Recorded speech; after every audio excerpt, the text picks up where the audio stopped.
Tuesday. Ladies and gentlemen, this is the main event of the evening for the Worldwide Wrestling Federation Heavyweight Championship. Wrestling. Ladies and gentlemen, our first event of the evening is a one-fall match with a 15-minute time limit. There ain't nobody in wrestling who can make me quit. And that's the bottom line, cause Stone Cold said so. Tuesday. We are what wrestling's all about. New York City here, Chicago here, JD on my left, Linda on my right. But I'm not telling any of the girls who I'm going to give it to in Chicago until that night. Woo! Tuesday, Wrestling. Tuesday returns to Under the Hood with Jonathan Hood on ESPN 1000 and the ESPN app.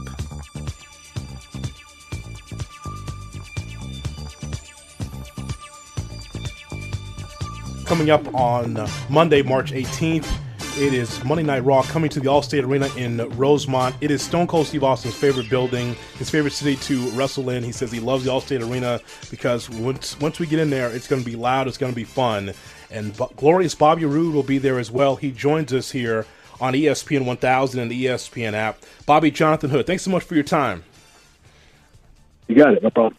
Bobby, let me get your thoughts about when you first came to the WWE, your expectations coming into the company.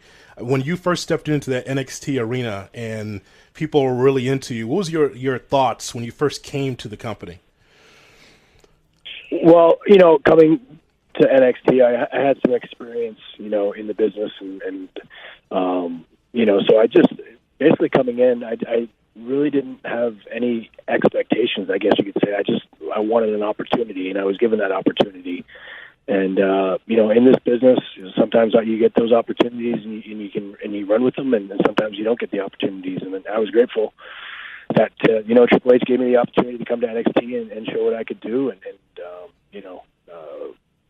obviously things worked out very, very well for me down there. Became NXT champion. Held on to that title for a while, and then actually defended the NXT championships against Hideo Itami in that very building in the Allstate Arena in Chicago a couple of years back.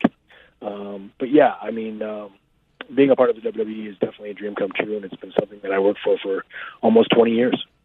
I just think that fans were going to support you either way, Bobby, because they saw you as a world champion as you came into the WWE. You had wrestled at a high level in the tag team and as a champion. So when you come to NXT and you step into those ropes, it seems like the fans were already familiar with you. So that had to make you feel good that you didn't come in cold and said, who is this guy? Because everyone knows how good your career has been. Yeah, absolutely. It definitely helped. And, it was a warm welcome, definitely from the NXT fans, and then eventually when I got up to the main roster on SmackDown as well. So, it's just it's good to see that all the hard work and the sacrifice that I put into it the 20 years before coming to WWE paid off, and it was definitely, it made the transition a lot easier. You can go to WWE.com, get your tickets for Monday Night Raw taking place on March 18th. Allstate Arena, Rosemont. Get your tickets right away. It's going to be a fun time. Anytime Raw or SmackDown or any NXT live or any NXT or WWE live event comes to Chicago, it's always going to be fun. Again, Allstate Arena, Rosemont on March 18th, and Jonathan Hood with Bobby Roode on ESPN 1000 and the ESPN app. So when they give you, did you select your own music for Glorious, or was it given to you? Because anytime that comes on, there's always a reaction. Yeah, it was given to me. I didn't. The first time I heard it was probably a week before I was about to debut. The truth was that I had different music actually I selected earlier on, and it wasn't that song. But talking with creative and talking with Triple H about the character that I kind of wanted to be and present myself as on NXT, this Glorious song just really fit that character, and everything just kind of went one way, kind of gelled together really, just from the song and the character and the entrance and everything else. It just kind of became one big thing. And obviously when I heard the song, I didn't know if it was going to be if it was going to turn out great and help my character, or if it was going to be really, really bad. But obviously it's turned out to be better than great, and now that song is being used in sports arenas and NBA games and NHL games and weddings and you name it. So it's a pretty cool thing. It is, man. It's a sports radio bumper too. Like it doesn't matter where you are in the country, someone's cranking that thing because it's just a nice segue to get into the segment. It's on my show. My producers play it, so it's catchy, and anytime it's tied to you, so it's got to be flattering. Yeah, it definitely is. It's one of those. It's very cool. Are you? It seems to me every time I'm watching you with Chad Gable, only because I've been watching your career for a long time, it just seems like you're very much at ease. It's not saying that you weren't in the past, but I just think that when I'm watching you now working with Chad, you seem like you're a lot more at ease where you're helping a young guy, but also you just seem to be a well-oiled machine. Am I reading that right, that you feel pretty good about your tag team with Gable and what's going on in your career right now? Absolutely. Yeah, I mean, I've always been a huge tag team wrestling fan, and Gable has had some experience, obviously, in tag team wrestling in NXT, and then, of course, on SmackDown Live with Shelton Benjamin. So he's, he knows tag team wrestling. I know tag team wrestling, and he's a guy that he's like a young Kurt Angle.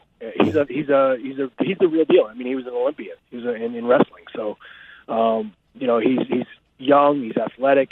He's got all the tools, and we just our chemistry is probably second to none. I mean, out of any tag team I've ever been in the last 20 years of my career, this has definitely been, my honest to God, this is my favorite tag team partner I've ever had. He's unbelievable, and in the short amount of time that we've been together, our chemistry has been great, and we just there's a lot of stuff that we do out there. We just kind of know each other already, and that's. In this business, that's weird because, it's been 6-7 months, I think, since last September. I believe we started tagging together. So, and already, we're already, we have a tag team championship under our belt. So, I mean, Chad and I think we're just basically just getting started too. I think, the matches that we've been having with the Revival has created such a buzz the last couple of months on every live event, the pay-per-view, the WWE, Fastlane match we had with those guys and Ricochet and Aleister Black. We've just kind of taken on a life of its own, just making the Raw Tag Team Championships mean something again, and really looking forward to hopefully getting an opportunity to challenge for those Raw Tag Team Championships with Chad at WrestleMania this year. Bobby Roode with Jonathan Hood on ESPN 1000 and the ESPN app. March 18th, Raw's coming to town, the Allstate Arena in Rosemont. Get your tickets. Go to WWE.com and get your tickets. All right, just between you and I, you got to come clean with this. Okay, how many? I think that in your arsenal of robes, I believe you have a robe that used to be Terry Taylor's from the 80s. Am I right about that or not? Yes. I knew it. So it was that's the very first robe I ever wore. I got that back in 2008. Yeah. I knew it. I swear. I mean, I was looking at it side by side, and I said, that looks like Terry when he was with the UWF in '87, but I could be. So what was the transaction? What was the transaction for that robe, Bobby? Oh, it was a private transaction, but it wasn't free. I tell you that. I think that's so. You had to pay for that. I mean, it's a great robe. It was great on Terry when he wore it, but so there was a slight transaction. There was, and I mean, I give it to Terry. I mean, Terry. I mean, he didn't have to give it to me. He didn't have to, he didn't have to part ways with it. So I talked to Terry and about what I wanted to do back then and how I wanted to present myself and stand out. And, I told him I wanted a robe, and he goes, well, you know what? I might have something for you. So anyway, long story short, yes, that is Terry Taylor's robe. It's no longer Terry Taylor's robe. It's my robe, and it's hanging up, and it'll probably never be worn again, just because it's pretty sentimental to me. It's my very first robe I've ever had, and, I did put Glorious on it, so, it matches all the other robes, but it is hanging in the closet, and will probably never be seen on television again. Do you have, how many do you have? I'm thinking you got about 5 or 10 of them, right? I got about 8 or 9, I think. Really? The blue is nice. The blue is really nice on you. I like that. It pops with Glorious in the back. Yeah, the blue's nice. Okay, well, I got a lot of nice ones. They're all nice. Okay, thank you. They're all very sentimental to you. Every one of those, right? Absolutely. Okay. All right. Let me ask you about WrestleMania. And I'm, as a tag team wrestling fan myself, I'm rooting for the tag team division, Bobby, because it's something where it's been up and down, but I want to see more of the tag team wrestling. You guys getting more time. How do you look at the tag team division now in 2019? Because I'm liking what I'm seeing. I'd love to see you guys out there even more so. Yeah, I'm with you. I mean, we're getting there. I think teams like the Revival are helping that cause. A traditional tag team. And you got a team like Chad and I that can go out there and perform with them at a high level. And like I said, we've created quite a buzz in the last couple of months on live events doing our matches. We've been going 30, 40 minutes every night, challenging for those titles or defending those titles, whatever it may be at the time. But I think it's put some notice out there, and it's brought some awareness to the WWE that these tag team titles, there's a good match going around that you might want to put on TV, and they've done that. We worked hard for it, and they've given us an opportunity, and hopefully we get more opportunities to prove what we can do and make those titles mean even more. Yeah, I'm rooting for you. I'm rooting for that whole tag team division to continue to get more time because it's fun. You're seeing things that you haven't seen before, some things that we've seen in the past that's come back here in 2019, so I'm looking forward to it. Last thing, your favorite tag team, a couple of tag teams that you really enjoyed growing up watching the business. British Bulldogs. Definitely British Bulldogs are one. Heart Foundation, definitely, and the Brainbusters. Yeah, I mean, especially with Arn and Tully, they were terrific as a tag team for sure. Yeah. Again, March 18th, the WWE is going to be at the All-State Arena in Rosemont. It is a great building. It gets loud. It gets fun. And Bobby Roode will be there. And as always, Bobby, we appreciate your time. Thanks for coming on with us in Chicago, and look forward to seeing you in Rosemont. Looking forward to it. See you Monday. Thank you. Your hood to J hood. I excel, then prevail. The mic is contacted. I attract clientele on ESPN 1000 and the ESPN app.